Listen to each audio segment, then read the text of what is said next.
Good evening, everybody. Thank you, Stephanie. I want to thank the JCC for hosting this event. Although I think most of us in this room would readily support the idea that all kinds of conversations are important to have in the community, especially the hardest ones. That's what we're supposed to be as a Jewish community. We are an argumentative people of the book. And yet, some conversations have become so frightening and so fraught that certain institutions in the community would rather avoid them. I've had rabbis, NIF supporters of major synagogues in cities across the country tell me that they just don't even want to have an Israel conversation anymore because it's so difficult and so challenging. So I really do want to thank the JCC for hosting what will be a difficult and challenging, but I hope enlightening, and we'll talk about it later, but even hopeful conversation about an issue that is far too important to avoid or sweep under the rug. I also want to say I thank you all for being here instead of watching the game tonight. Didn't escape me that you had a real challenge when you chose coming here. As Stephanie said, this week actually does mark the 50th anniversary of a seminal moment in Israel's history, and I would argue in modern Jewish history and perhaps even in world history. And again, the ramifications of this event, the Six-Day War, are things that we are living with and trying to talk about and wrestle with even now. The occupation, which is a term that is sometimes frowned upon here in the American Jewish community, somewhat ironically since in the early 2000s, then Prime Minister Ariel Sharon raised the issue of the occupation on the floor of the Knesset. The IDF, successive Israeli governments, and High Court of Israel all refer to the occupation. The successive governments of Israel have applied the Fourth Geneva Conventions to the occupied territories, even as some of them have disputed the exact designation of what the political situation in the territories is. And the High Court of Justice has used the word occupation. And in fact, just last March, the retiring head of the Mossad, a guy called Tamir Pardo, in making his first public remarks after leaving his position, said that in his estimation, again, this is the head of Israel's intelligence agency, most important intelligence agency, Pardo said in his estimation, Israel only faced one existential threat. It was not an Iranian nuclear program. It was not even the conflict with the Arab states around it. It was the unresolved conflict with its Palestinian neighbors, and, he said, the occupation. So no problem as big as the occupation can ever be resolved or solved or healed or fixed by not talking about it. And in 2004, to speak out about what was happening in the occupied territories and to draw attention of the Israeli public to what was being done in their name in the occupied territories, a group of former Israeli soldiers who had all served in the territories created a nonprofit organization, Breaking the Silence, Shovrim Shtika in Hebrew. When members of Breaking the Silence met the novelist and essayist Ayelet Waldman at the Jerusalem Writers' Festival in 2014, they invited her to tour with them the city of Hebron, which is a city of more than 200,000 Palestinians, in the midst of which is a settlement of several hundred Israeli settlers who are guarded by hundreds of Israeli soldiers right in the core of the city. I and some of you in this room have taken this tour with Breaking the Silence, and it's a very challenging, very difficult thing to do, but also a critically important thing to do if you really do care about what is happening to and in Israel and in the territories. What Ayelet saw on this tour disturbed her greatly, as it's bound to do, and she later described the events to her husband, Michael Chabon, and they both came to understand that they wanted to do something to change the situation there. And they realized, in their words, that storytelling itself, bearing witness in vivid, clear language to things personally seen and incidents encountered, has the power to engage the attention of people like us who'd long since given up paying attention or have simply given up. So, working with Breaking the Silence and other local Palestinian and Israeli activists and NGOs, Michael and Ayelet invited 24 acclaimed writers from around the world to visit the West Bank and to Gaza and to share what they saw with the world. Over those 2 years, these authors came and they saw and they wrote. And the result is a remarkable anthology, Kingdom of Olives and Ash, Writers Confront the Occupation. It's a collection of unflinching, very painful, often devastating testimonies at the ground level to the human consequences of this occupation, which is so often seen from afar as an intractable abstraction, but which is not necessarily so. In the words of Israel's greatest human rights attorney, Michael Sfard, one day, he said, the occupation will end. Well, this is a story about what's happening now in that territory. And as I said, it's a painful one. It's an important one, and I appreciate our ability, especially when we get to the questions and answers later on, to have the kind of civil and respectful conversation that we in this city, in San Francisco, need to model for Jewish communities around the country. So with no further ado, I'd like to invite to the stage our speakers. They'll come out all together. Come on out, guys, and I'll start telling you about them.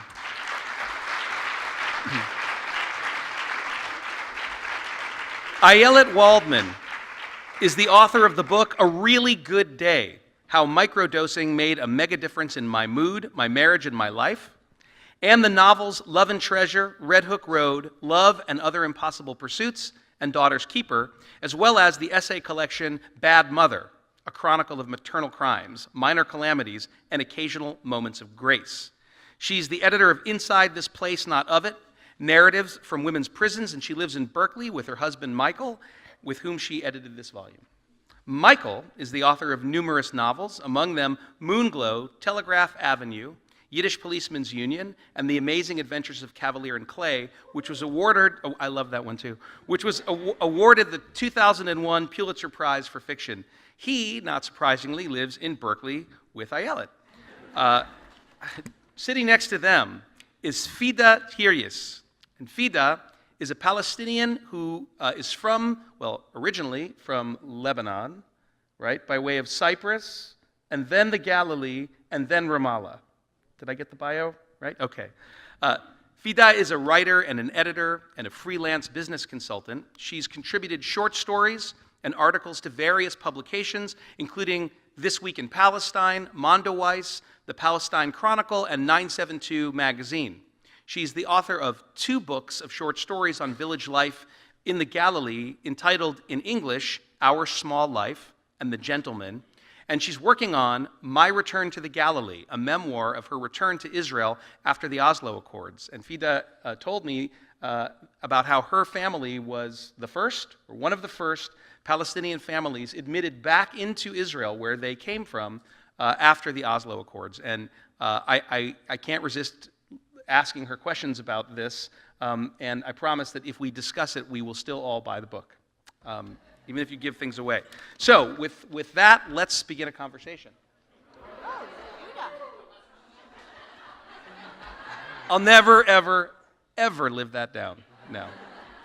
The guy I've known the longest and whom I know the best on the stage is Yehuda Shaul, with whom I first went to Hebron 7 or 8 years ago, the first of 3 such visits, which seems like a lot, but here's a guy who does it all the time.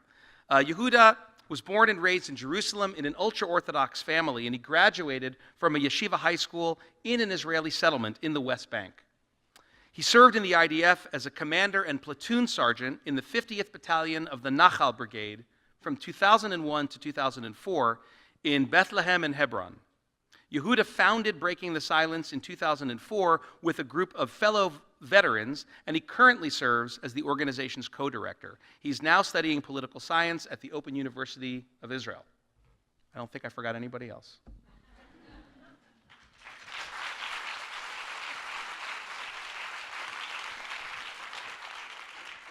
So let's start with the two of you. Okay. As the mother and father of this project. You have, I guess, an aunt and an uncle and a cousin here. So, you know, putting together a group of people to tell their stories is not an obvious thing for two people who, when one reads the introduction of this book, write, we were done. We didn't want to think about it. We didn't want to talk about it. So what changed, and how did you come up with this idea? Well, it's interesting. You know, Michael and I, one of the first things we did together as a couple, one of the first places we went was to Israel because I was born in Israel. I grew up sort of going back and forth. And when we met and got engaged, I said to Michael, well, you won't really know me, you won't really understand me until you see Israel. So back in 1992, we went to Israel. And then we did not go back for 20 years, more than 20 years. And it wasn't a boycott. It wasn't necessarily even conscious, but it really was an expression of ambivalence and anxiety and ultimately disengagement, which I think is very typical of many American Jews of our generation and especially the generations that come after. But then I was invited to a book festival at Mishkenot Sha'ananim, an artists and writers retreat colony in Jerusalem. And when I was a student at Hebrew University, Mishkenot Sha'ananim was kind of this, it was very exalted. And I couldn't quite believe that I had been asked to go there. So I very excitedly said yes before I even realized that this was going to be the first time I went back in decades. When I knew that I was going back, I reached out to a colleague of Yehuda's at Breaking the Silence and asked him to take me to Hebron, and he took me and a few other writers who participated in that festival. And what I saw there was shocking. I mean, I had been living in Israel for years and years, and I had no idea of what went on in Hebron. And not only that, if someone had criticized Israel and said there is a city on which Jews are permitted to step, but the Palestinians who own the homes on that street are not permitted to step, I would have called you a liar. If you had told me there was a city, a Palestinian city in which there were areas, large areas that belonged to Palestinians where they were barred from entering, I would have called you a liar. So seeing that was truly devastating. And seeing, I saw two young teenage boys arrested for simply, they were taken away by the soldier. Ultimately, I believe they were released, but for their crime was to stand at the top of Shuada Street and put their foot over the line, the demarcation. But if I had seen just that, I came home, I wrote an essay for The Atlantic, and that might have been that. But the next thing that happened was I went to Tel Aviv, a city I love, and I had, dinner and breakfast and lunch with my writer friends and drank into the night with, Asaf Gavron and Edgar Keret and other Israeli writers and musicians and artists, and it was wonderful and exciting and exhilarating, and I felt so at home. In a way that I don't really feel here in the United States. I've never felt at home here. My family's from Canada. I was born in Israel. The United States is my adopted home, but it's never been a really good fit. Now, though, everything's fine here. Oh, yeah, totally. It's great. I almost had it there for about 8 years. Anyway, you're the one who always tells me not every conversation has to be a conversation about Trump. I'm just saving you the trouble. Anyway, but it was that moment, that feeling at home, that was the moment that gave birth to this book and gave birth to a new attitude on my part towards Israel and Palestine. Because the minute I felt at home in this place, then it became my responsibility. It became my responsibility, and it became something that I had to work my hardest to change. And Yehuda, wise man that he is, we met in Hebron, actually, in a community center on top of, in this wonderful community center run by an organization called Youth Against Settlements. And he, wisely understanding exactly where my emotional state would be a few days later, met me for coffee in Tel Aviv, and together we cooked up this idea for the book. And I came home, and it was with great nervousness that I said to Michael, are you willing to do this? Because I can't do it alone, and I'm going to need your help. And I don't remember it being a request. It was with great nervousness that I demanded that he... All right, you take it from there. Yeah, I mean, it was... I guess I would say I was... During that 20-year period where we didn't go back to Israel, we made a couple of tentative plans over the years, which fell through for more or less practical reasons, but definitely I was never the one that was pushing for a return, and I always did interpret your reluctance or your uncertainty about going back as having something to do with what you feared or what you knew about the situation there, and particularly the occupation. And while you were there on that trip, and you were on this roller coaster, it seemed, of veering wildly between really feeling. When you say feel at home, I mean it was a powerful feeling you were having. And it's not just that you were hanging out with cool people in Tel Aviv like that. You were seeing family that lives there. You were seeing old friends there. You were speaking Hebrew, and at which you become more and more fluent at the longer, as days go by while we're there. And you actually one day said, would it be crazy for us to move here? Just for a year, don't worry, we could try it out. And then the next day I talked to you and you'd say, this is a disaster. I can't wait to get home. I can't wait to get out of here. I want to leave. And then I talked to you the next day and you say, I'm just love it here, having such a great time in Tel Aviv. So when you got home, I kind of had a sense something was coming. And I wasn't exactly sure what form it was going to take, but I absolutely trusted the instinct and the impulse you were having, and as you've said in other contexts, including the context of the late unpleasantness in November, here, that there's comfort in doing something. There's comfort in taking action. There's comfort in resistance of some form or another. And so when you propose this idea that you and Yehuda come up with, I immediately had a sense of like, oh, maybe that will help, because I have this sense of total disengagement that I was never comfortable with my disengagement. It always felt wrong to me. So, you said something, Ayelet, that really struck me. You described, and I certainly, this resonated with me, the way that, if you had said certain things that you experienced or saw with Yehuda or, in Hebron, if you said those things to people in the community, friends, people that we know in the Jewish community, they would say, you have to be lying. It can't be true. And then you also said that, my favorite term when it comes to Israel-Palestine, right? The cognitive dissonance of being in Tel Aviv. You're in this, it's a great LGBTQ-friendly, liberal, artsy city with great food, and a few kilometers away is this 50-year-old grinding occupation, and people are able to live their lives without really thinking very much about it. It was amazing when we came back, when Michael and I came back to do there were 25 writers in the project, some Palestinian and Israeli, but mostly writers from all around the world. And we brought them in sort of in delegation, so to speak. Sometimes there would just be one writer, sometimes there were as many as 7 in our group. And when we brought this group to Hebron, we also invited a bunch of Israeli journalists and international journalists to go with us. And the Israeli journalists, some of whom were friends of mine, kept coming up to me and grabbing me and saying, "Lo yuman," which means it's not to be believed. So these are people who were born in Israel, who grew up in Israel, who lived in Israel their whole lives, and their reaction to what they saw in Hebron was, it's not to be believed. That was my major takeaway, and it was first something that I would say to myself and subsequently became what I would say to other people. And when we returned, what I would say to people is, you think you know, you don't know. Like, until you go and see for yourself, everything you think you know is wrong.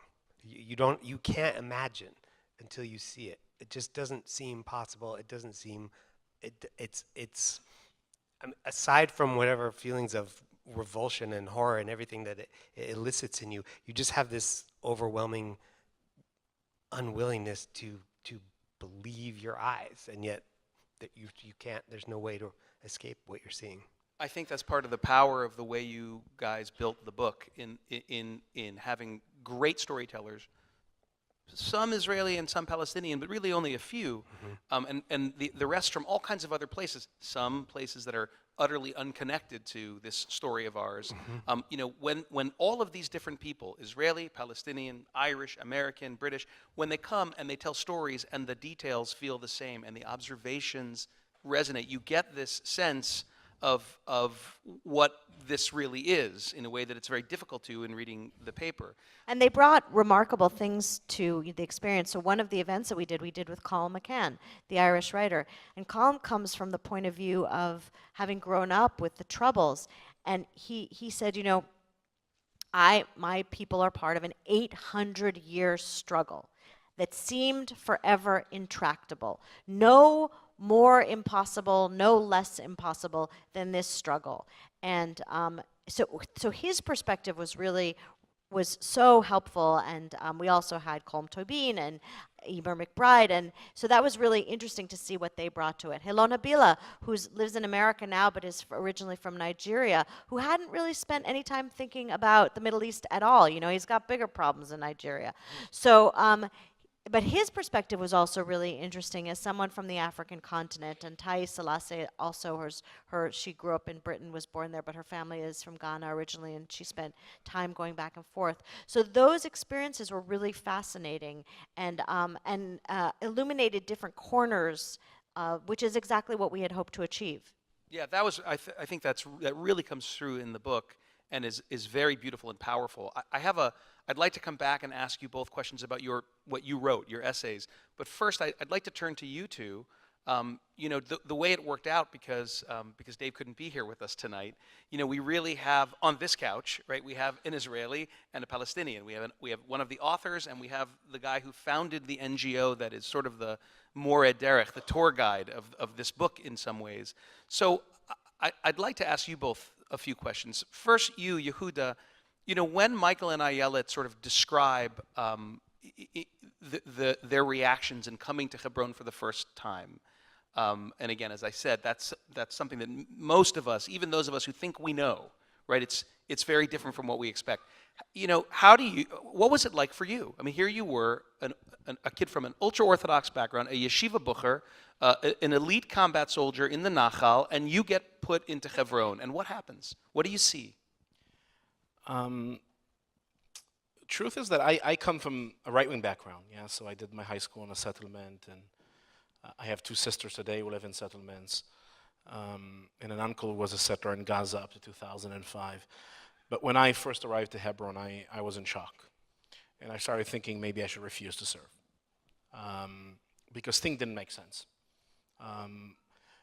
The one thing that opened my eyes right away was the fact that settlers were allowed to attack Palestinians, and there was no law enforcement on them, for a very simple reason. Would you describe what you actually mean by that for people who really are hearing this for the first time? So I'll start from the general, and then I'll zoom in for one example that I remember very well. Is the occupied territories is not Israel, okay? The sovereign power is not the Israeli government, it's the Israeli army. And by international law, the army in the occupied territories is supposed to protect the people who live there. But our mission as soldiers is we are there to protect the settlers. And if we see settlers attacking Palestinians, not our job. That's the job of the Israeli civilian police. So you have this division of labor. You stand in a post, you see a settler attacking a Palestinian, the best thing you can do is go on the radio, ask your headquarters to call the headquarters of the Israeli civilian police to send a police car to take care of the matter. If a Palestinian does something, you right away react because that's your job. So you have two communities living in the occupied territories, Palestinians and settlers, under two different legal systems, because Palestinians don't have civil rights like I have. They live under military law. Settlers live under Israeli civilian law, enforced by two different executive branches. Army, martial law on Palestinians, Israeli police, civilian law on settlers, sorry. So one of my first days in Hebron, I was standing in a post in downtown near the largest settlement of Avraham Avinu. It was like afternoon. The settlers had like a protest tent on the Shuadah Street, which used to be the main street of town. Today it's a sterile road where Palestinians cannot step a foot on. So they were praying mincha, the settlers, and two young Palestinian men came outside from the market, from the old city, trying to cross the road to a Palestinian neighborhood across the valley. And the second the settlers saw these young Palestinians, suddenly God was left aside and ran towards them and started yelling something like, "He has a knife, he has a knife," and started beating them up. And I look at my commander, he looks at me, and we run towards them, and we grab these two Palestinians, we smash them into the wall, and we physically check them, and we look for the knife, because the settlers said that they have a knife, so they probably have a knife. It doesn't take more than 40, 50 seconds that I look at my commander, he looks at me, and we understand there was no knife. That was just a way to get us into the party. So we put the Palestinians down on the floor, turn our back to them, face the settlers, and ask them nicely to stop beating them up, and my commander goes on the radio and asks our headquarters to call the headquarters of the police, so the police car will come and take care of the matter. And the settlers continue to beat them, and we get some punches and some kicks. And after like 5 minutes, settlers go into a car and drive away, and the young Palestinians stand up and want to leave. And we tell them, no, no, no, you should wait. The police is on the way, you should file a complaint, we would testify in favor of you, there is law and order in this town, right? And that's how you should do. So we keep them on the floor there, and after another like 10 or 15 minutes, the police shows up. They don't even leave the car. They ask my commander what happened, we tell them the story, and they ask, so where are the settlers who attacked? We say, they left there. We couldn't stop them. We couldn't. So there's nothing we can do, and they just drove away, and that's it. And that's where you look back at these, like, we look back at these Palestinians kind of like, guys, sorry. You know better than us how things work, and we just know. It's not enough that you were attacked, right, and we couldn't do anything because our orders were not to touch the settlers. We kind of like stole away another 10 or 15 minutes from your time. We're sorry, you can go. And that's just one tiny thing. Yeah, so that's my first reaction. It just didn't seem right. Thanks.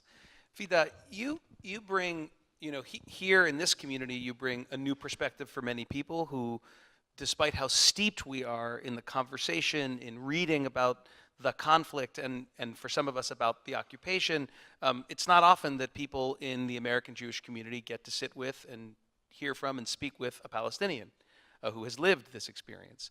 But you bring another fascinating perspective, which is almost unique in my experience, which is you are not only, you're a person who has essentially lived on both sides of the Green Line, right? And again, for folks who are sort of just tuning into this conversation, about 22% of the population of the state of Israel is Arab, right? Arabic-speaking people, Palestinian citizens of Israel, as they refer to themselves.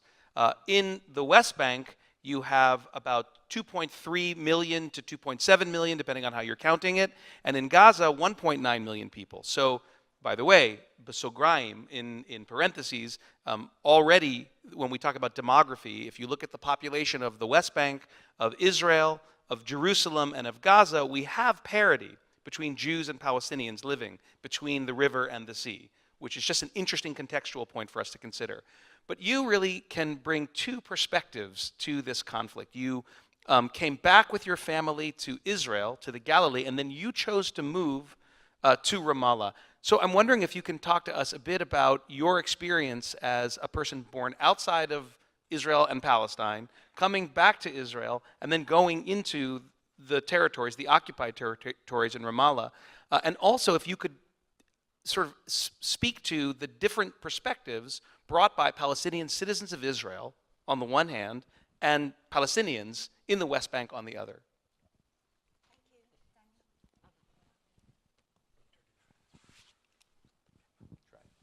Thank you, Daniel. So my father left Israel in 1970 to Lebanon as a result of his political activism. At the time, he was exiled to Lebanon. He worked for the PLO as the director of the Palestine Research Center, which did economic and political research. It was a large center in Lebanon. It employed 82 people. So I was born in Beirut, and in 1982, in the aftermath of the Israeli invasion of Beirut, things started to get, very ugly. We had the Sabra and Shatila massacres. In 1983, there was a bomb that targeted the Palestine Research Center. Several employees were killed, tens of passers-by, and I lost my mother in that bombing as well, who was an employee at the center. Following this, 3 months after that, we moved to Cyprus. Several Palestinian institutions were relocated to Cyprus at the time. The research center was one of them. It reopened in Nicosia, but on a smaller scale. So I grew up, in Lebanon as a child, and then in Cyprus as a teenager. There was no possibility of coming back home. We were exiled Palestinians. My father was, politically active. He's a writer and a lawyer. Suddenly, the Oslo Accords happened and took us all by surprise. Suddenly, we were able to go back home, or back to the village that my parents are from, Fasuta, in the Galilee, near the Lebanese border. I was jumping up and down when this happened. Finally, we would be able to go back home to see what home was, to go back to our village, to our family, to our, extended family. We made the trip back in 1995. It was extremely emotional for all of us. And I then, I got the Israeli citizenship by virtue of my father having it before he left, and my mother as well. So my brother and I acquired Israeli citizenship, and then, we had to sort of integrate into the system. I studied Hebrew, and I began to look for jobs. And that was my first blink of reality when I started to understand that actually being a Palestinian in Israel was an entirely different matter from being a Jewish Israeli. Many times when I applied for jobs, I was asked if I had my army number. Young Israelis, do mandatory army service. Palestinian citizens of Israel are exempt from this service, but I quickly understood that this was a way to kind of keep us out of employment as well, because you would be, many times my army number would be requested, and if I couldn't provide it, I would be politely told that they would call me back, and the calls never came. Eventually, I did, find a job in high tech, which I had studied computer science in England. And in the job itself, more glimpses of reality began to show. The Oslo Accords were fresh at the time. I heard my colleagues discussing the situation with the Palestinians. There were often heated discussions, and I remember, sitting in meeting rooms, looking around at my colleagues, my Israeli colleagues. I was the only Arab in the company, and I was, just as a little segue, I think I was hired probably only because of my English. And I remember looking around the room at my colleagues and just wondering how many of them had served in the war that I had undergone, that I had been through as a child in Lebanon. And after that, I began to piece together a few more things. People in my village lived at a different standard of life completely from that in Jewish Israeli towns and villages. Poverty was much higher.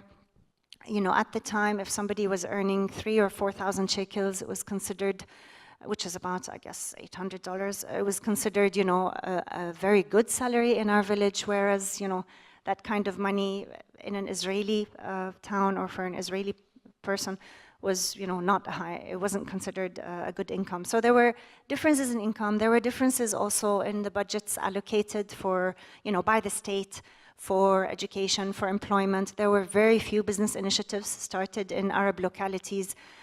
The feeling we got very much was that we were kind of tolerated, sort of left to more or less fend for ourselves. We have the minimum support, governmental support, but there's a very big disparity. And then, other things, the picture started kind of forming stronger and stronger the more years I spent there. I was working somewhere else during the time of the Second Intifada. It was a high-tech firm in Carmiel, in the Galilee. Carmiel is built on the remains of 3 destroyed Palestinian villages, and this was a reality I tried to ignore every day when I went to work because I needed the job, and I was in Israel, and I knew I needed to, to continue my life there. But the Second Intifada was going on at the time, and I heard really horrible remarks at work. People were taunting and jeering, how many do you think we killed today? And, those kind of comments that you just thought, they created a really jarring sensation inside me, because outside of these comments, these were very nice people, mostly American and Canadian Jewish people who, I befriended some of them on the job and whatever, but when it got to political discussions, these friendships would dissolve.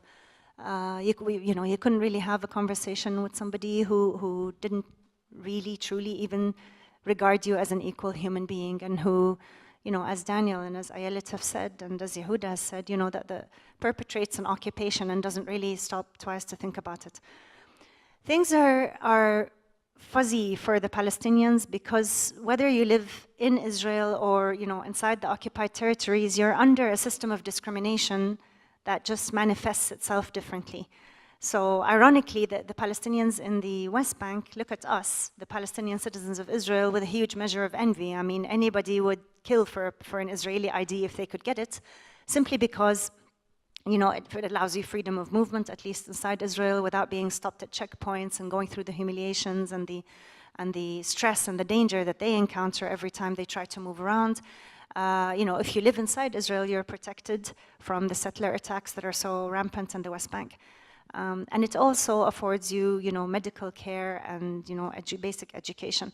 But for the Palestinian citizens living inside Israel, we deal with a whole different layer of complex discrimination, which manifests itself in our lives in a very, very intricate, almost carefully woven way.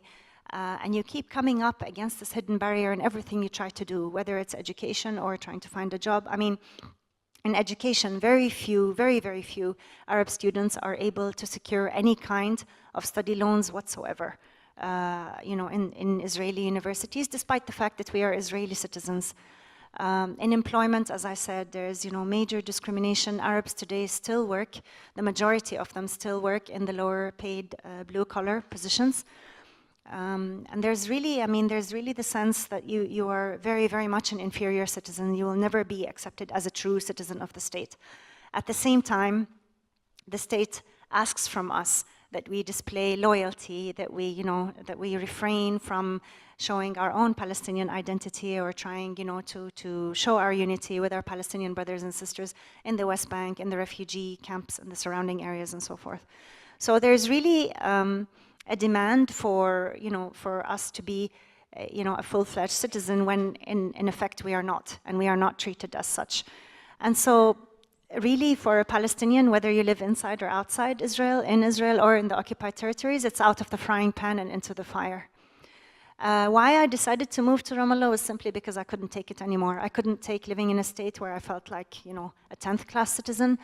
There were many moments, where, and there still are today actually, when you walk, for example, into a mall or into a government building, and we are nervous to speak Arabic. If we are speaking Arabic, we subconsciously drop our voices, simply because of the looks and the inherent feeling that you get of, cautious suspicion or hostility, or at best, an attitude of benevolent tolerance, by Israeli Jews.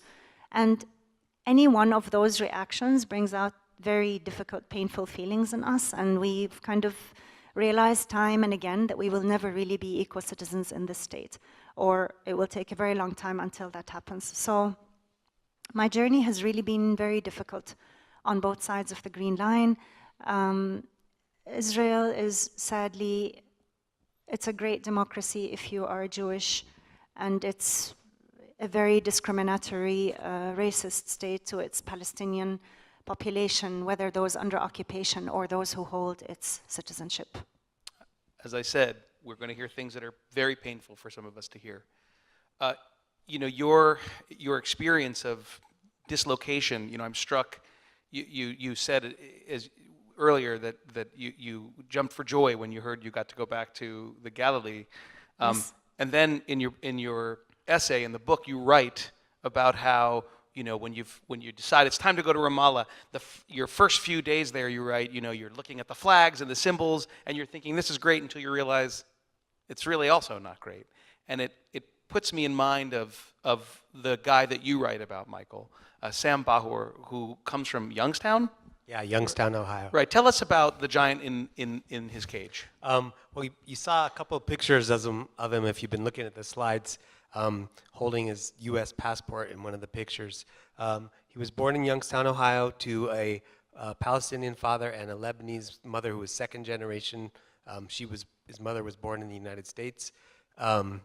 And he lived in Ohio until he was in his mid-20s, at which point, having studied telecommunications in university and with Oslo, again, very fresh and with lots of people feeling lots of optimism about the possibility of building a Palestinian state, he and his wife moved to Palestine, back to the village, a neighborhood of Ramallah called Al-Bire, where his father had lived, to the house where his father had been born.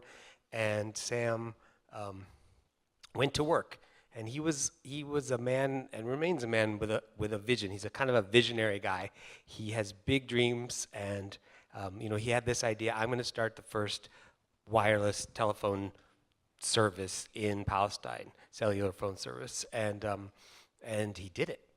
And it was a protracted, difficult experience. It was hard to do. The bandwidth itself, the very air itself, if you will, is controlled by the Israeli government, which rations bandwidth to Palestinians, so that, like as Sam explained it to me, like when the rest of the world was moving to 3G, it was still 2G in Palestine. Then the rest of the world started moving to 4G phone service. It's still 2G in Palestine. Now 5G is coming down the pipe, and still Israel won't let the Palcom, this company, install the kind of equipment and towers and so on that's necessary for faster service. So Sam was contending with all kinds of issues, and yet he was able to set up this company. It was very successful. It continues to be the largest private sector employer in Palestine. But he left, and he went to do something totally different, and he became the project manager for this consortium that was trying to build the first Western-style supermarket in Palestine. And this was in some ways an even more quixotic thing to try to do for Sam than the cellular phone company had been, in that he was even before the Second Intifada broke out, which it did shortly after he began work on this. It was already logistically a nightmare to try to do with permits and authorities and supplies, and then once they had gotten going, the Second Intifada broke out, and he's literally trying to build a glass palace in an area where missiles are being fired. And I compare him in my piece to that. It started to remind, when he was telling me the story, it was reminding me of the movie Fitzcarraldo, the Werner Herzog movie, about this guy who's trying to carry a steamship over a mountain in South America so that he can have opera. So he can build an opera house, and there's opera in the jungle. And it started to feel like Sam got so consumed by this vision of not just a supermarket, but it was going to be a shopping mall, a mini mall, and it was going to have all of these things that hadn't, including a Cineplex, and all of these things that really hadn't been done before. And again, in spite of everything, and he did it. And then he walked away from it. And in the course of our day together, as I was hearing his stories, they were always stories of these sort of big dreams that took a lot of work and a lot of time and a lot of sweat and hardship. And he accomplished them, and then he would never dwell on much in the way of a feeling of satisfaction or pride. And then it would be clear he had moved on. And I started to realize that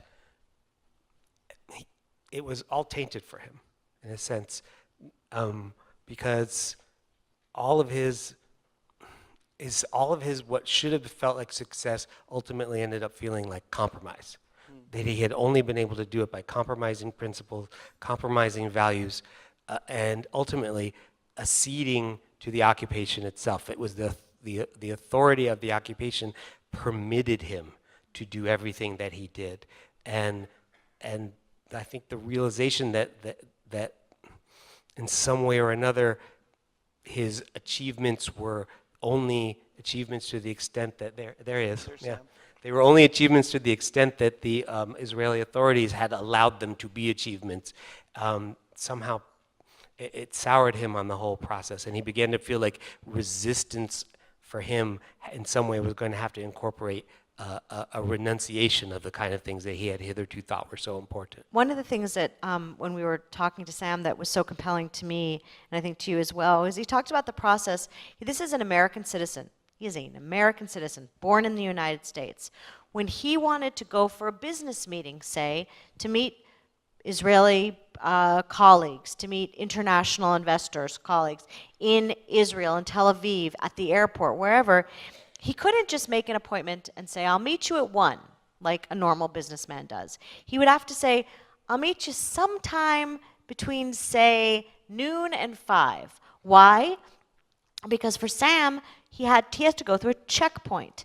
And one of the things that's important, I mean, we all think we know, we've all been through checkpoints. Plus he had to get a permit. Well, first, yes, of course. First, he had to apply for a permit, and you had to apply the day before, but not before the day before, and get the permit for that day. And it's only good from 8 a.m. to 7 p.m. or something like that. Right, so, he turns into a pumpkin at 7 p.m., he has to get back before that.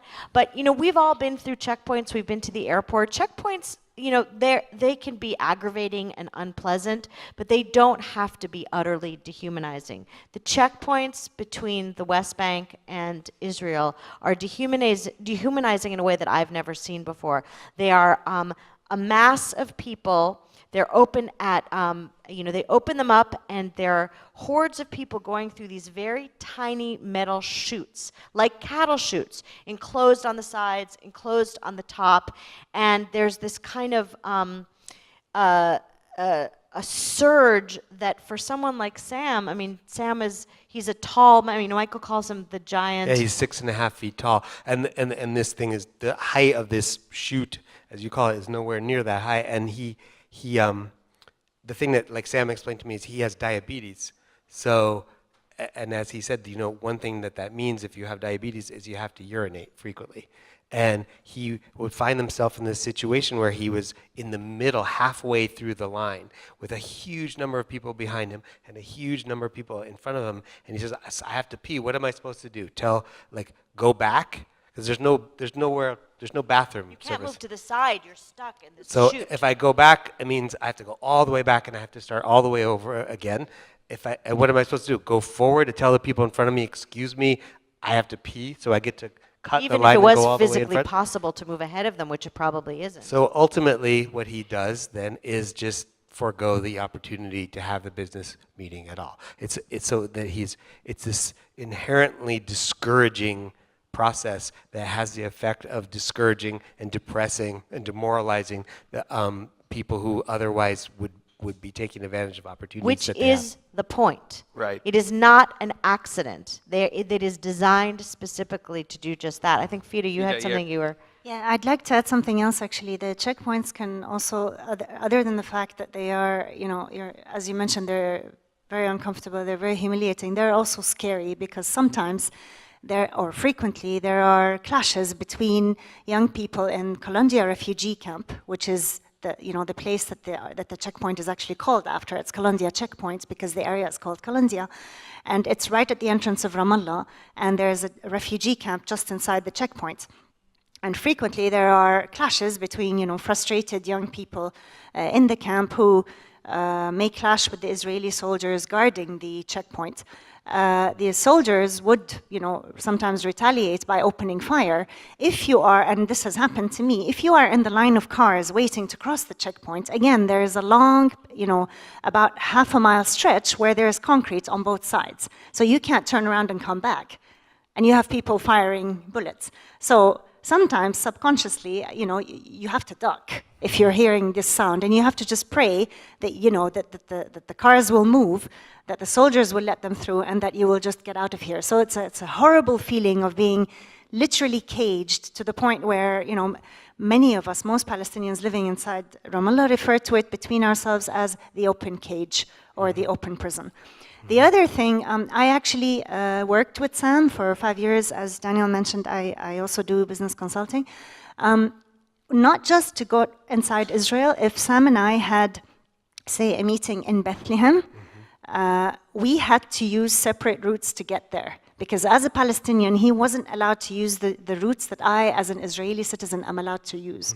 So even, making a simple meeting inside the West Bank, it's not even, inside Israel itself, you still had all kinds of complications to worry about. If I got in the car with him, just because it was easier to drive to the meeting together, if we were stopped at a checkpoint, it was then to the discretion of the soldier who stopped us to say, you have an Israeli ID, what are you doing in this car? You're not supposed to be coming this way. So just to do just to iterate what Michael said, just to do the very, very basic, simple things like set up a business meeting, you have to go through a checklist of all these things, which in other countries or, in the US would be unthinkable. I mean, and the crazy thing in Sam's case too is he's an American. He has a United States passport. And yet he was trapped in this horrible situation with his residency status, where to leave to keep his. So as a U.S. citizen, he's living in Ramallah. He has to leave every 6 weeks and then come back in and get a tourist visa. And that was how he was able to live in Ramallah, start these businesses. His family, his children are born in Palestine, so they're residents of Ramallah. And he's routinely leaving and coming back until one day, for no apparent reason, for no reason he's ever really been able to find out, the immigration clerk, whatever you call him, as he's coming back into the country, decides to write Last permit. in handwritten. It's just Because handwritten. he got a Palestinian ID. His request for Palestinian ID from years ago was suddenly accepted. Yes, right. And so he now, Wrote it in his American yes, passport. in his U.S. passport, that is the property of the United States government. So now, I mean, with the stroke of a pencil, this Israeli immigration bureaucrat is able to essentially obviate the full force and power of a United States passport and trap this American citizen now in Ramallah, where he no longer has that freedom to come and go that he had before. And in fact, he commented on this by saying, I'm not sure which was worse, the insecurity of having to leave every 3 months and come back, not knowing if I would be allowed to come back, or the fact that after I got the Palestinian ID, I became a prisoner. Right. And I wasn't able to go and come as I wanted. Michael writes that even though I'm embarrassed to admit I hadn't thought about this until the second time I heard Ayelet talk about the checkpoint. There is a literal cage that Sam is in. But you write, Michael, in the essay, you conclude in a very moving and painful passage that's really the cage. You describe the construct of the cage that Sam really lives in. And I just want to read a quick quote from what a couple of lines from what you wrote. You say, and this is a Kafkaesque story, Sam's story, right? That's an overused term, but this really is a Kafkaesque story. And you write, under occupation, every success was really a failure. Every victory a defeat. Every apparent triumph of the ordinary was really a gesture empty of any significance apart from reinforcing the unlimited power of Israel had to make it. That, more than any roadblock, checkpoint, border fence, or paper labyrinth of permits and identity cards, was the cage Sam Bahort lived in. So I think for people who are listening or who listen on July 6th on the radio or wherever this is going to appear, who are not familiar with the conflict, as perhaps many of us in this room are, who are new to this story, I think a reasonable question that people would want to ask, and maybe some folks here are asking it of themselves now, is, well, why in the world would Israel do this? Right? There has to be a good reason for doing this. Is the reason Israel is maintaining what Jeff Halpern calls a matrix of control over the West Bank, over the occupied territories, is that because of the very real security concerns that Israel and Israelis have?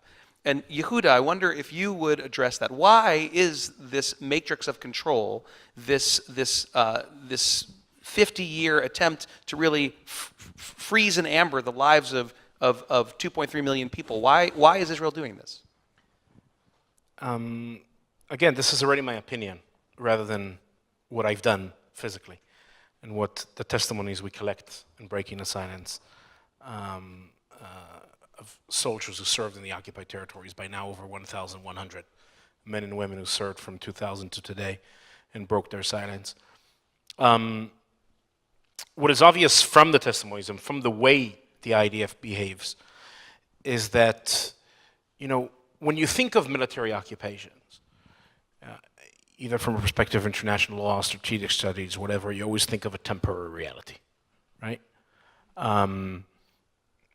There was a war, you conquered a territory, you can't just disappear the next day, you manage the place, you leave some space for institutions to emerge so someone can replace you, and then you go out. If you look at how the Israeli occupation is designed, you actually understand that the behavior of the army on the ground is as if there is no exit strategy. There is no end in sight. And that's why the only way to rule people against their will forever is not winning hearts and minds, it's not counterinsurgency, all these ideas. No, it's about creating fear, intimidation. And once people get used to a level of fear, you have to increase it, and it's a hole without a bottom. So, at least from my understanding, we are behaving as a permanent reality. Our occupation is designed as such. And then I come and ask myself, why? And it's because I give credit to our generals and to our leadership, and I don't think we're talking about a bunch of sadists who sit in an office and kind of like enjoy abusing Palestinians. The only answer I'm left is that this is a concept of security. It's a concept that people who shape national security strategy of the State of Israel, the way I understand them, they believe that we are in a zero-sum game. Between the river and the sea, there is room for one sovereign power. It's either us or the Palestinian. That's why it better be us. That's why Palestinians will never be free. That's what a permanent occupation is. And then you come to understand, at least for me, that this is why we haven't reached the two-state solution. Not because it was difficult, not because we didn't have a partner, not because the Lego of putting together the right coalition in Israel didn't work. No. It's because we don't want it. Because we see Palestinian independence as a national security problem to Israel. And that's, for me, a catastrophe. It's a catastrophe on a security and a strategic level. It's a catastrophe on a moral level. And I'll start from the strategic and security. I believe security is a mutual concept. And the idea, anyone who believes that Israel will achieve stability and peace by stepping over millions of people for decades, I just don't buy it. I don't see it. For 50 years we're trying, and it's not bringing us peace. And morally, not to talk about, a permanent occupation over millions of people is morally indefensible. I don't see any way that one can justify it. But the worst thing here is that ultimately, as you mentioned in your opening, like the former head of Mossad talking about the occupation being the most, the existential strategic threat to Israel, I think this is the greatest, this is the one thing that will delegitimize the state of Israel as a whole. Because what's the politics of a permanent occupation? It's translated to political math. What this policy is about is telling us that the right of Israel to exist equals to the right of Israel to occupy Palestinians forever. And the way I understand the problem with this paradigm is that if you were Bibi Netanyahu faced with this political mathematical question, your answer is, of course, Israel has a right to occupy Palestinians forever. But if you were every normal human being in the world faced with this question, you'll see, if that's the premises, Israel has no right to exist. And that's what this government is doing. That's what the occupation is doing. And that's why I would challenge us, everyone in the Jewish community, to stop calling, dividing the world between pro-Israel and pro-Palestine in a way that someone who supports the Israeli government is pro-Israel. No, we have to start to call it by its name. Someone who supports occupation in the current Israeli government is anti-Israel. He is going to lead to the destruction of the state of Israel. Also, this passive perspective is the most anti-Zionist thing I've ever heard. The way I understand Zionism, and I'm a Zionist, I believe in the right of the Jewish people for self-determination in the Holy Land. I just refuse to accept that the only way I will be able to exercise my right is if I strip my Palestinian neighbors from the exact same right. That's unthinkable for me, unacceptable. It's telling me that I'm doomed to live in a sin my entire life. But it was also not only about surviving, it was about building a society according to the way we want to live. And this passive position of we can't, there's nothing we can do, no, we can. And you know what? Even if we don't have peace, we must end occupation. The lack of peace doesn't justify 50 years of stripping millions of people from rights and dignity. We don't have peace with Lebanon, we don't occupy Lebanon. We don't have peace with Iran, we don't occupy Iran. And I'm not a pacifist, I'm willing to kill and die for my country, I just cannot find one excuse on earth that can justify 50 years of this brutal regime. Most Palestinians were born into this. Palestinians my age, many of them haven't even, seen the sea for their life. Let's just stop for a second, or breathe for a second, and just try to think about this tiny fact. I'm 34 years old. People at my age didn't see the sea apart from in pictures. Cannot move and visit a city nearby. If they live in Bethlehem, they cannot go to Jerusalem without a permit. And many of them will not get permits. and we can continue the story until tomorrow. If we were in the days of the Bible, slaves would be free after 50 years. We passed 50 years very soon. We're going to enter to the 7th day of the Six-Day War, and Palestinians are not free. And as a consequence of this, we are also not free. You want to? So Fida will make a comment, and then we're going to turn for some questions from the audience. I agree. Actually, one of the things I actually noted in my essay is that the Palestinians are actually doing Israel a colossal favor in calling this an occupation, because an occupation by definition is a temporary state of affairs. And 50 years later, and hundreds of thousands, 500,000 Jewish settlers in the West Bank, and so many settlements later, this is hardly a temporary state of affairs. But I'd like to just make a quick note to add to the question of security.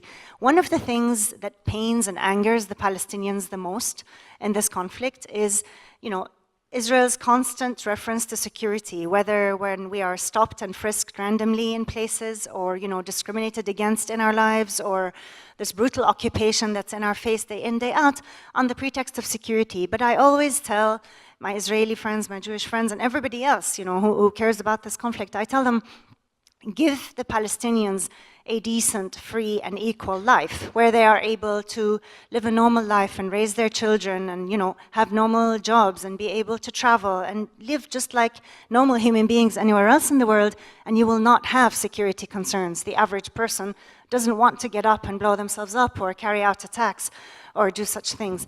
The fact is that, we are talking about 4 million severely repressed people, and another, 1.5 million who are discriminated against and who kind of live in a psychological cage that they try to navigate their life in every day. And I think Israel, the Jewish people lived in Palestine before the formation of Israel, along with Christians and Muslims, in peace. I met some Jewish people who referred to themselves as Jewish Palestinians because they were there before Israel. I interviewed a few people for some pieces I did. They were there before Israel was created, and they referred to themselves as Jewish Palestinians. People can live in peace. We can all share this country. Before Israel was created, the Palestinians were there. It wasn't just an empty piece of land. We suffered a huge displacement and a huge catastrophe, and the only way to right the wrong is to try and really live in peace together, and to give people some repatriation of their rights, because that's ultimately the only way to achieve security for everyone concerned. So, we're now going to turn to some of your questions that have been given to me. And since you're all getting along with each other so well, and I warned everyone that we were going to have a contentious conversation, I'm going to start with a tough question. It's for Michael. Great. Quote, in an interview with the Jewish Forward last year, you said that Israel's occupation of the West Bank is, quote, the most grievous injustice I've ever seen in my life, unquote. To many in the Jewish community and beyond, your credibility as a voice about Israel collapsed at this point. In the face of massive atrocities and human rights offenses by regimes in Zimbabwe, Syria, Russia, Iran, North Korea, Cuba, I named just a few, to declare Israel's handling of the conflict with the Palestinians the most grievous injustice I've ever seen in my life comes across as absurd. Do you regret making that statement? Will you withdraw it? And are you concerned that by leveling disproportionate criticism against Israel, you Withdraw your statement, Chabon. I'm not quite done. You Okay. play into the hands of those who demonize and delegitimize Israel and ultimately aim to eradicate it. Wow. I mean, every sentence in that question strikes me as wrong and absurd. I guess I would start by saying, I mean, I know it's hard to imagine in the times that we're living in, but I actually try to mean what I say and say what I mean. And when I said that, I was saying what I meant, in that what I saw on our week that we spent touring the occupied territories is the most grievous injustice I have ever seen in my life. as bad as I feared it might be, what I saw and experienced was so much worse. It was so much worse than I had dared to let myself imagine. So there's that, first of all. So no, I mean, I absolutely stand by, and I'm happy to say I haven't seen anything since then that's worse. So yes, that is still the most grievous injustice I've seen. To say this litany of places like Cuba and Zimbabwe and so on. Well, first of all, I haven't been to those places. Yes, I have read about them in the newspaper. Yes, I've seen documentaries. I've to a greater or lesser degree tried to educate myself about the situations in those countries. But that's not the same as seeing it for yourself. And so to anyone who has any doubts or who questions the grievousness of what's happening under occupation in Israel, I can only say go see it for yourself. Go see for yourself. Because what you read in the newspapers, what you see in documentaries, what you encounter through in some mediated way, no matter how scrupulous or accurate the people trying to portray it may be, there's always some kind of a slant, there's always some kind of a perspective. And not only that, but so much is going to be left out. See for yourself, go.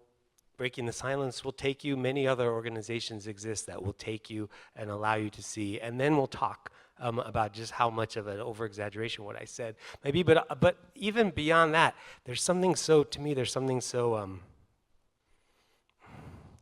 disappointing. It's such a fundamentally juvenile argument to say, why are you picking on me? What I'm doing is, look what they're doing over there, look what they're doing over there, look what they're doing over there. That's what kids say. We have 4 kids. The kid says, like, why you always pick on me? He was doing the same thing.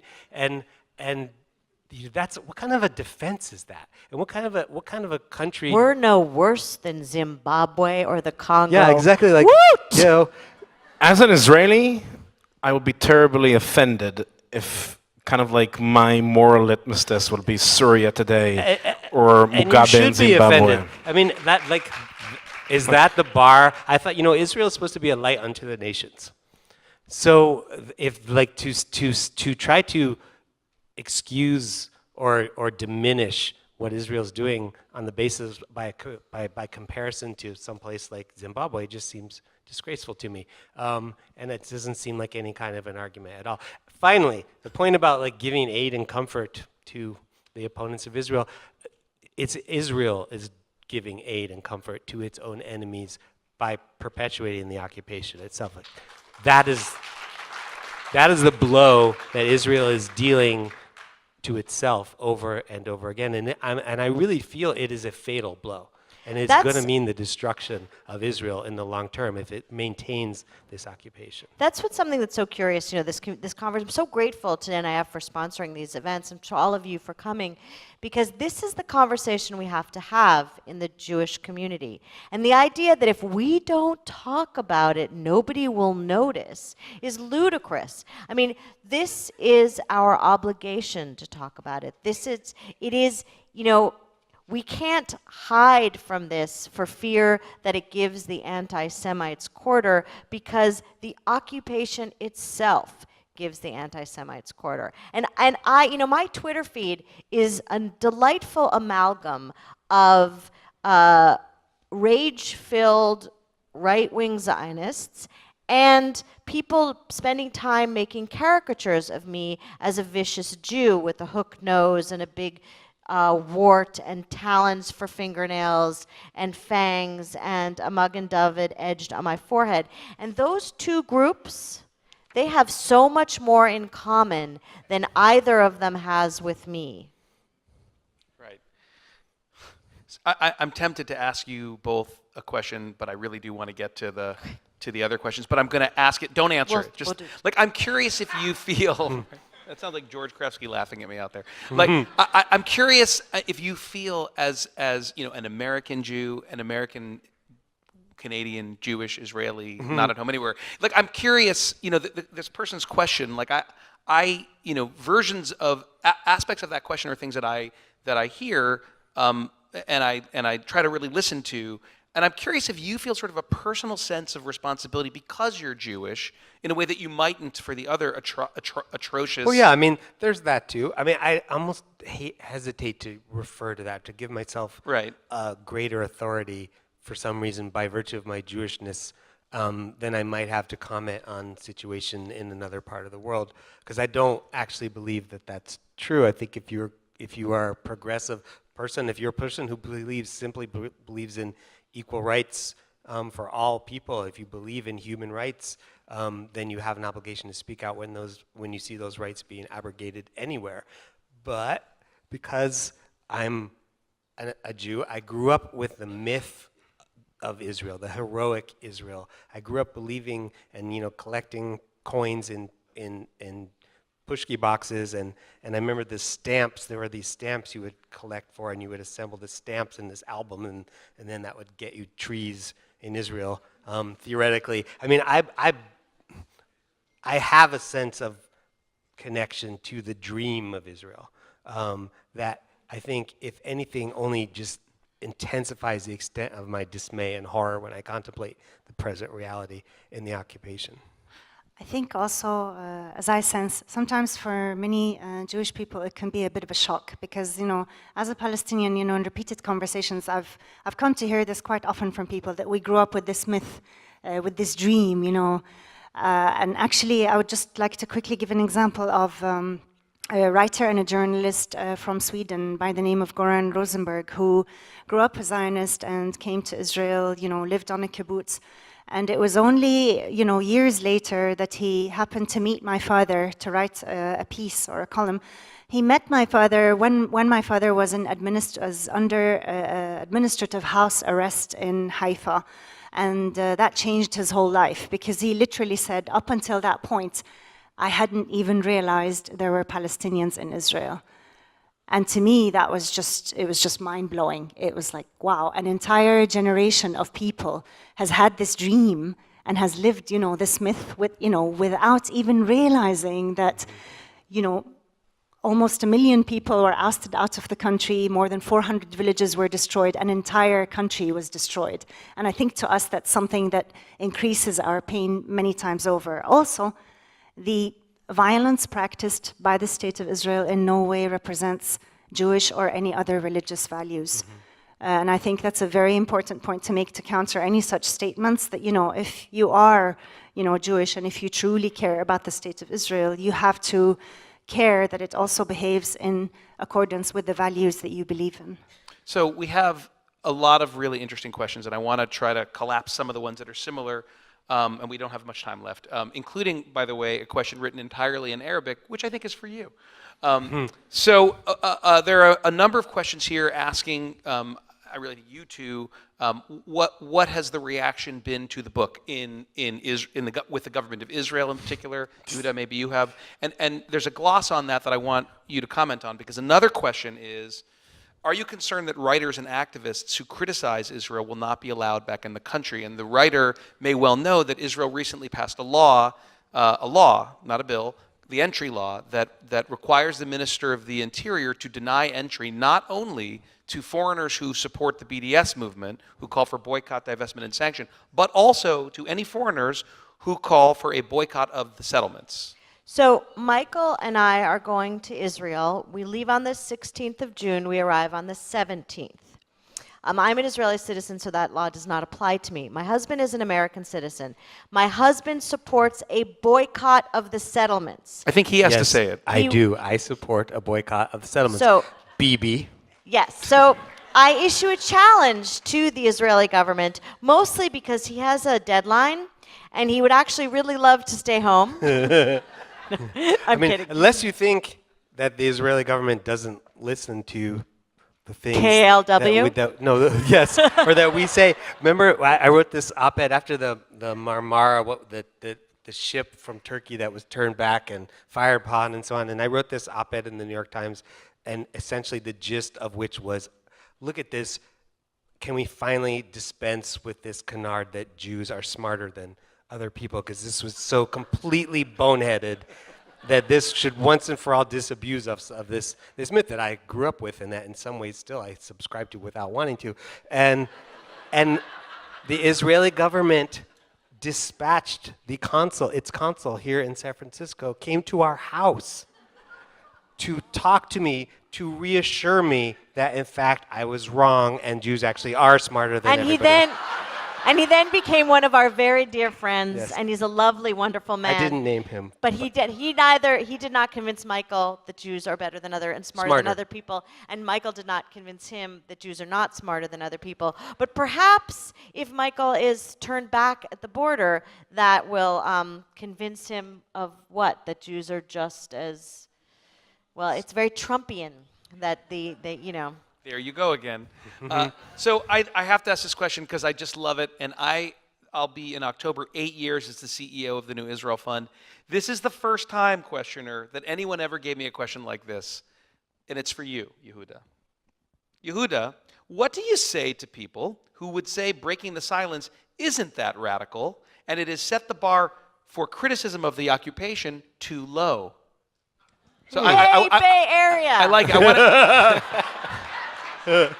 I want to just annotate this question by saying that the Justice Minister of the State of Israel, Ayelet Shaked, of the Jewish Home Party, said today or yesterday, called for a war crimes prosecution of one of your Breaking the Silence colleagues because when this person served in active duty, he has acknowledged that he did all kinds of illegal things. And she said, well, if he did those things, he did Let's say if he's a criminal, I Right. run a mafia. Okay. In terms of, the stuff that I committed during my service compared to his testimony, it was about arresting a Palestinian man that allegedly threw stones, that, he was resisting nonviolently, so we need him. Hit him in order to put handcuffs on him. That's kind of like, if you want to go into what I've done, I've used Palestinian civilians as human shields. I've fired grenades from grenade machine guns into Palestinian civilian neighborhoods in response to fire and settlements. And I can go on and on and on with the stuff that I've done. So I really, running a mafia compared to being our spokesperson, my answer would be very simple, is I never thought that my goal in life is to be radical. So I don't I don't measure things of whether I'm radical enough or not. I just try to stand for what I believe is right and what I believe is the truth, and that's it. And yeah, I have a big problem with the occupation. So I'm not sure who the best person is to answer this question, so you guys figure it out. But I do think I read this question as one that really comes from a deep fear that many Jews have, certainly many Israelis have, and many Jews in the U.S. have about what will become of Israel. And the question is this. Irshad Manji wrote in The Problem with Islam that the inculcation of hatred for Jews and Israelis is happening from imams all over the world. So beyond Palestine, how at risk is Israel to being wiped out by anti-Semitism and attacks? I would say, we edited this book. We engaged in this 3-year project because we are terrified for the future of the state of Israel. That's why we did this, because we want Israel to survive. And I think Michael will agree with me, I believe absolutely that the occupation will lead inexorably to the destruction of the state of Israel. It's very simple. And I think it's really, there's an easy way to understand this. There is a conflict. There's a conflict with two sides, and it's a very difficult conflict. It's a conflict that involves propaganda. It's a conflict that on both sides, by the way. And it's a conflict that demands negotiation. And as Yehuda said, this isn't 500 years ago. We can solve our problems now, not with war, but with negotiation. This is a conflict with two sides that should be negotiating. That's one issue. The other issue is occupation. There are not two sides to an occupation. There is an occupied people and an occupier. And you don't link those two things. The occupation will end and must end, and we can resolve the conflict. But separately from the conflict, we must end the occupation, because the occupation will be the engine that ends up destroying this country that I love. So this, I'm going to ask you also to begin to respond to this one because it's right in your wheelhouse. And I think a lot of us really understand the questioner's frustration and tone. The idea that facts are literally unbelievable has come to the forefront of American consciousness. How do you debate facts? How do you get people to believe hard, unfathomable, painful truths? And obviously the question is in regards to what you are talking about in the book. I what think you that's, you know, I really do believe that narrative has a force. I think that breaking the silence is so terrifying to the right-wing Israeli government. And the government in Israel right now is very, very right-wing. Ayelet Shaked, I get a lot of her hate mail. I know just how right-wing she is. Ayelet. Breaking the silence is so terrifying to those forces because it does something very, very simple. It tells stories, true stories. This is what I did. Me, Yehuda. Me, Avner, and any of the other 1,100 soldiers who testified. This is what I myself did. And we live in a time when people enjoy arguing with that premise, with a fact. But I think ultimately, in the face of this kind of denialism, you simply have to keep telling your story over and over again, unwaveringly. The wonderful thing about the truth is it doesn't change. When you're lying, it's really hard to remember what you're lying about, and your story gets twisted and warped. But when you're telling the truth, the story stays the same. So that's our job. And I mean, that's why Michael and I put together this book of narratives, of true stories, because the only job we have and the only weapon we have to combat this kind of, you know, the meme of fake news is just to consistently and with commitment tell our personal individual truths. And I must say that, you know, if you came for this for the perspective of, you know, of what's going on now in the U.S. also, I really don't believe that, you know, Israeli society is the only society that is affected by the disease of silence. I think silence is a UN epidemic. Yeah, and it's always very easy to look at someone else through a window. It's very difficult to face a mirror, yeah, and see yourself. And I think because the occupation is so close emotionally and geographically, the walls of silence and denial inside Israel need to be higher and thicker. And to an Israeli, and in that sense, maybe that also, not maybe, probably for an American Jew, it strikes really close to home, right? Because the IDF is not a foreign army for me. It's my army. Like, and first and foremost, it's myself. Yeah, so breaking the silence was first about admitting what I've done, and then only speaking out. And no one wants to believe that people who did what I did are standing in front of you on the line in the supermarket or behind you, are dating your son or daughter, are the ones you go to sleep with at night. Yeah, which mother wants to think of her son as someone who is more or less now in the streets of Hebron, bumping into houses, waking up families, tearing apart apartments, just to do what we call in the army to make our presence felt? Yeah, because the concept in the Israeli army says this: if Palestinians will get the feeling that the IDF is all the time everywhere, they'll be afraid to attack. So what do you do to make them feel this way? You make your presence felt.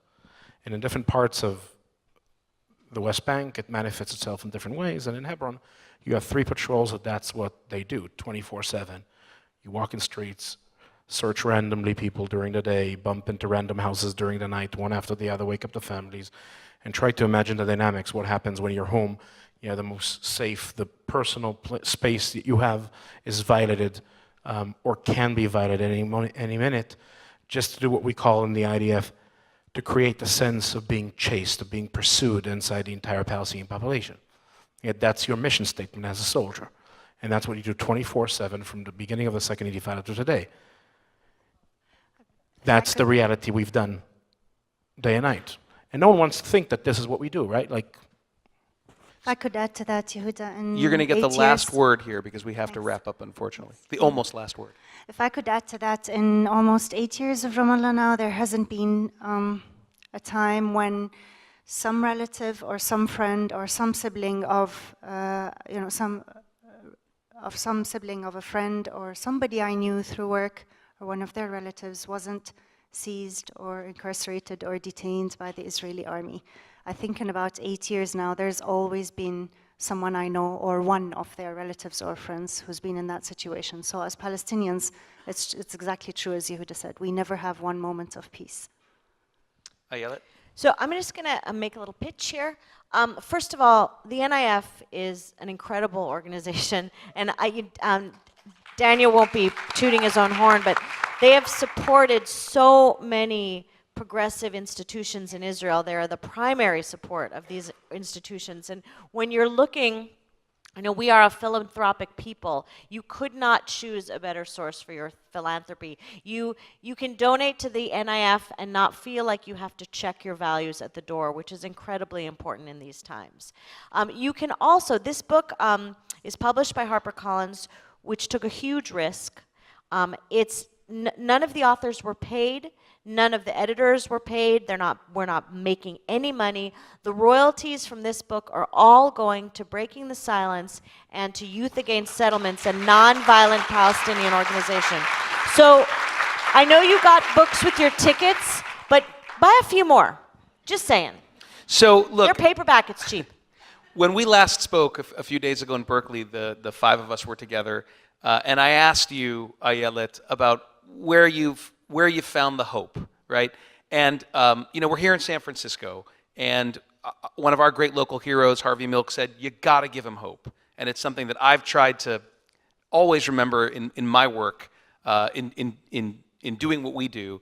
But you all responded in a powerful way to me, and you essentially said, if I'll paraphrase, don't worry so much about hope, be part of the solution to the problem, right? Roll up your sleeves and get to work. So I want to thank the four of you, Ayelet and Michael and Fida and Yehuda, for rolling up your sleeves and getting to work to repair, the taken, to repair and to build something better than what's there now. And I want to thank all of you for being part of this conversation tonight. Absolutely. Buy the book, come Thank to you. the New Israel Fund table, and I think there's nosh outside because it is the JCC.